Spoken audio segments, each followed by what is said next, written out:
কুমিল্লার অন্যতম সুন্দর একটা জায়গা হলো কুমিল্লা কুটবাড়ি শালবন বিহার। আসসালামু আলাইকুম, আপনারা সবাই কেমন আছেন? আজকে আপনাদের মাঝে একটা ব্লগ নিয়ে হাজির হলাম। কুমিল্লা কুটবাড়ি শালবন বিহার, ময়নামতি, অনেকে অনেক নাম বলে ডাকে। ছোটবেলায় বইতে অনেক পড়ছি এই জায়গা সম্পর্কে এবং অনেক ছবিও দেখছি। ভাবলাম আজকে একটু যেহেতু কুমিল্লা আছি সেহেতু আমরা নিজের চোখে একটু প্রদর্শন করে আসি জায়গাটা আসলে কেমন। সত্যি বলতে জায়গাটা অনেক সুন্দর, অনেক বিশাল একটা জায়গা। আপনি যদি গরমের মধ্যে যান তাহলে অস্থির হয়ে যাবেন গরমে, ঘুরে তেমন মজাও পাবেন না, ভালো লাগবে না। আমরা বিকাল টাইমে গেছিলাম, ওই দিন রোদও একটু কম ছিল। আসলে ঘুরতেও অনেক ভালো লাগছে, অনেক পরিমাণ মানুষ যায় এটাতে। এছাড়াও ব্যবস্থা করা রয়েছে যাতে কোনো ঝামেলা পোহাতে না হয়। বিশাল এত বড় জায়গা, মনে হচ্ছে হাঁটতেছি যে এটা শেষও হচ্ছে না। তো হচ্ছে এক পাশে পুরোটা বিহার আর অন্য পাশের সাইডগুলোতে বিভিন্ন ফুল গাছের রয়েছে। মানুষ বেশি হলেও অনেক ভালো লাগতেছে জায়গাটা, কারণ অনেক বড় জায়গা। এটাতে অনেক রাস্তা, অনেক প্লটে বিভক্ত করা। আমরা নিজেরাও বুঝতে পারতেছি না কোন পাশে যাব আগে।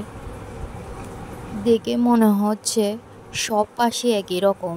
তো আমরা হাঁটতে হাঁটতে সামনের দিকে যাচ্ছি আর ভাবতেছি দেখি কোথাও গিয়ে একটু ফটোশুট করা যায়। रब्बा ने तुझको बनाने में कर दी है हुस्न की खाली तिजोरियां, काजल की सियाही से लिखी है तूने जाने कितनों की लव स्टोरियां। केसरिया तेरा इश्क है पिया, रंग जाऊं जो मैं हाथ लगाऊं, दिन बीते सारा तेरी फिक्र में, रहने सारी तेरी खैर मनाऊं। এখানে ছোট ছোট অনেক কাশফুল রয়েছে, এছাড়াও আরো নানা রকম ফুল রয়েছে। আমার মেয়ে তো এগুলো দেখে অনেক খুশি, ছিঁড়তে চাচ্ছে। আমি বলতেছি মা এগুলো ছিঁড়িও না। জামাইরে বলতেছে আমাকে একটু সুন্দর করে ভিডিও করে দেন, ছবি তুলে দেন। ओ माही ओ माही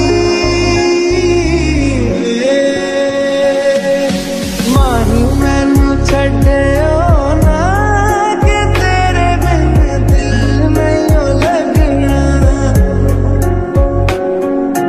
जिथे भी तू चलना है माही मैं तेरे पीछे पीछे चलना। শেষ করে আমরা আবার সামনের দিকে রওনা দিলাম, কারণ আমাদের তো অনেক জায়গায় কোনো বাকি আছে ঘোরার। পুরো ডিটেল দেওয়া আছে বুদ্ধবিহার সম্পর্কে এটাতে। আর পাশে আসলাম, এখানে প্রতিটি বাহুর দৈর্ঘ্যই হলো নাকি 168 মিটার করে। এবার ভাবুন এটা কত বড় এই বিহারটা। তো আমরা একটু হাঁটি ঘুরে ফিরে দেখতেছি আর ভাবতেছি কোথায় একটু গিয়ে বসবো, বসে পুরো সৌন্দর্যটা একটু উপভোগ করব। আর কোথাও গেলে আমার মেয়েটা অনেক পরিমাণ বিরক্ত করে ওর বাবাকে, ও একটু হাঁটতে চায় না, একদম সারাদিন কুলে উঠে যে বসে থাকতে চায়। আমি তো একটু কুলে নিই না, আমি ওর বাবার কুলেই থাকে ও। বর্তমানে এমন কোনো জায়গা নাই যেখানে মানুষ যায় না। একটু ঘোরার জায়গা সুন্দর দেখলে মানুষ চলে যায়। আসলে মানুষ কতটা ভ্রমণ প্রেমী হলে এরকম হয়। এটা আসলেই ভালো, ঘুরলে মানুষের মন অনেক পরিমাণ ভালো হয়ে যায়, যতই খারাপ থাকুক না কেন। তো শেষ পর্যন্ত আমরা একটা জায়গায় গিয়ে বসলাম, একদম শেষ প্রান্তে এসে, আর বসে উপভোগ করতেছি সৌন্দর্যটা। এরকম দেওয়ালের উপর বসে পা নাড়াতে আসলে অনেক ভালো লাগে।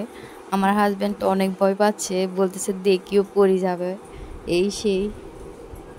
বিকাল টাইম এত সুন্দর জায়গা, আসলে বসে অনেক ভালো লাগতেছে, বলার বাইরে সেটা। প্রায় 1 ঘন্টা মতো বসে থাকার পর আমরা আবার রওনা দিয়ে দিই, কারণ আমাদের বের হতে হবে, দেরি হয়ে যাচ্ছে।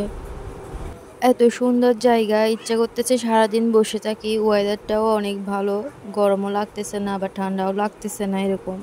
এই গর্তটা অনেক গভীর ছিল, এখানে হয়তো তারা পানি জমা রাখতো আর পানিগুলো খেত এরকমই।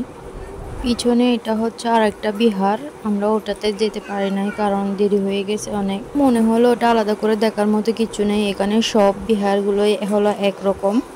5:30টার পর ওরা আর কাউকে ঢুকতে দেন, আস্তে আস্তে বের হয়ে যেতে হয়। তো আমরা বের হয়ে গেলাম। আর এখানে সামনে অনেকগুলো দোকান আছে, বিভিন্ন রকম জিনিসপাতি, যার যে পছন্দ কিনতে পারবেন। শালবন বিহারের পাশেই ছিল বৌদ্ধ মন্দির। বৌদ্ধ মন্দিরে আমরা যাই নাই, আমরা দূর থেকে দেখে চলে আসছে একটু। তো ভিডিওটা ভালো লাগলে সবাই একটা লাইক করবেন, শেয়ার করবেন। আল্লাহ হাফেজ। रब्बा ने तुझको बनाने में कर दी है